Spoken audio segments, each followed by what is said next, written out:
Agar bisa memahami urusan Israel-Palestina ini, kita perlu tahu sejarahnya dulu. Kekeliruan orang pada umumnya adalah mengira bangsa asli Palestina itu adalah Arab Muslim, padahal faktanya bukan.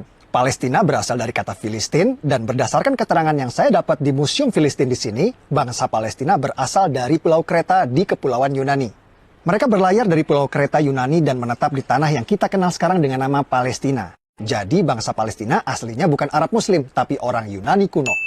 Waktu bangsa Filistin kesini dari Yunani, daerah ini dulu belum bernama Palestina. Daerah ini dulu masih bernama Kanaan atau Tanah Kanaan. Apakah waktu itu sudah ada bangsa Arab dan Yahudi di sini? Jawabannya belum. Bani Israel atau bangsa Yahudi baru datang ke tanah Palestina setelah Nabi Musa meminta kepada Fir'aun Raja Mesir untuk membebaskan mereka dari perbudakan. Setelah terbebas dari Fir'aun, Nabi Musa membawa Bani Israel atau bangsa Yahudi ke tanah yang dijanjikan. Itulah tanah yang kita kenal sekarang dengan nama Palestina. Setelah terbebas dari Fir'aun, Bani Israel Yahudi hidup di tanah Palestina ini turun-temurun selama ribuan tahun. Mendirikan kerajaan Israel yang raja-rajanya tidak asing bagi kita. Salah satunya Raja David, atau yang kita umat Islam kenal dengan nama Nabi Daud. Siapa yang tidak tahu cerita Nabi Daud? Ia mengalahkan raksasa bangsa Filistin bernama Goliat hanya dengan sebuah batu. Lalu ada Raja Solomon, anak kandung dari Nabi Daud, atau yang kita umat Islam kenal dengan nama Nabi Sulaiman. Nabi Sulaiman adalah Raja Yahudi yang membangun kuil suci untuk tempat ibadah agama Yahudi yang dikenal dengan nama Kuil Solomon. Yang di belakang saya itu adalah tembok ratapan, tempat paling suci bagi agama Yahudi seperti Ka'bah buat umat Islam. Tembok ratapan ini dulunya adalah bagian dinding dari kuil suci agama Yahudi yang dibangun oleh Nabi Sulaiman. Kuil bertahan 600 tahun sampai ia dihancurkan oleh bangsa Romawi pada tahun 70 Masehi. Lalu karena benci pada bangsa Yahudi, Kaisar Romawi Hadrian merubah nama Israel menjadi Palestina. Nama yang bertahan sampai hari ini. Jadi Kaisar Romawi Hadrianlah yang memberi nama Palestina pada daerah ini. Aslinya daerah ini bernama Tanah Kanaan. Lalu Bani Israel Yahudi datang, namanya berubah menjadi Israel. Kemudian oleh Kaisar Romawi Hadrian, nama Israel diganti menjadi Palestina. Jadi faktanya bangsa Yahudi memang sudah ada di tanah Palestina ribuan tahun sebelum Arab dan Islam masuk ke tanah Palestina. Inilah yang dijadikan landasan prinsip bangsa Yahudi sekarang ngotot mempertahankan negara Israel ini. Lalu kapan Arab dan Islam masuk ke tanah Palestina? Arab dan Islam masuk ke Palestina saat Khalifah Umar menaklukkan Yerusalem Al-Quds pada tahun 638 Masehi. Tempat ini bernama Umar bin Khattab Square atau alun-alun Umar bin Khattab. Dinamakan untuk mengenang sang Khalifah Umar yang menaklukkan Yerusalem Al-Quds pada tahun 638 Masehi.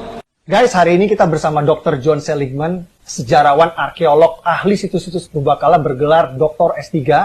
The temple place of the temple that is built by Solomon in the central part of what is today known as the Temple Mount. The area which today used for prayer is the Western Wall, which is in fact actually an external wall of the Temple Mount itself. Right up until the time of the coming and the entry of Islam into the city of Jerusalem, when Umar enters Jerusalem, he would have mostly found an empty space, and for that reason he builds a small mosque.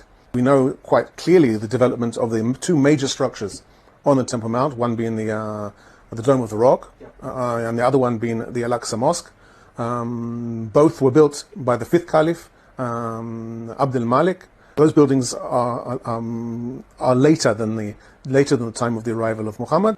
Arab dan Islam berkuasa selama 500 tahun sampai kerajaan Kristen Prancis datang. Atas perintah Paus di Vatikan, pasukan Prancis datang menaklukkan Palestina yang kita kenal sekarang dengan istilah Perang Salib.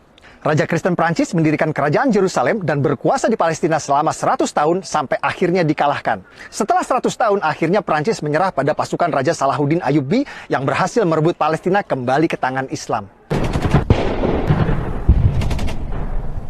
Ottoman Turki kalah di Perang Dunia I dan dipaksa menyerahkan sebagian besar wilayahnya kepada negeri pemenang Inggris dan Prancis. Provinsi Suriah dan Libanon menjadi milik Prancis, provinsi Palestina dan Jordan jadi milik Inggris. Inggris mengganti nama Palestina menjadi British Mandate Palestine. Lalu Perdana Menteri Inggris langsung mengambil inisiatif mendukung pendirian negara Israel di Palestina lewat deklarasi Balfour yang berbunyi, pemerintahan Yang Mulia Ratu Inggris mendukung pendirian rumah nasional untuk bangsa Yahudi. Pada tahun 1947, Perserikatan Bangsa-Bangsa PBB menerbitkan resolusi pendirian dua negara di Palestina, negara Yahudi dan negara Arab. Warga Yahudi langsung menerima tawaran ini dan mendirikan negara Republik Israel. Tapi negara-negara Arab tetangga menolak pendirian dua negara ini dan langsung memerangi Israel.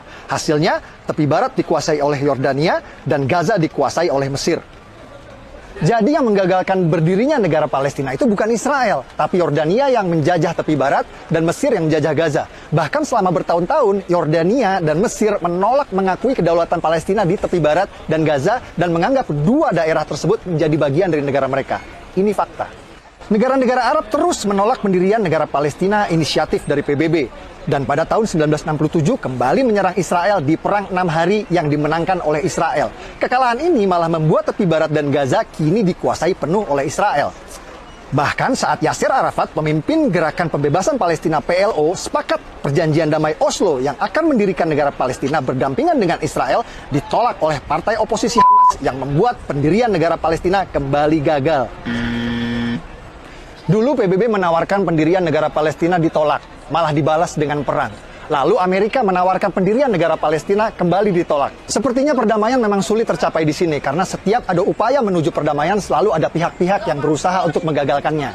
Tahun 2007 saat Presiden Palestina Mahmud Abbas sepakat dengan solusi dua negara, oposisi Hamas malah sengaja menembakkan roket-roket ke Israel sebagai tanda mereka menolak solusi damai tersebut.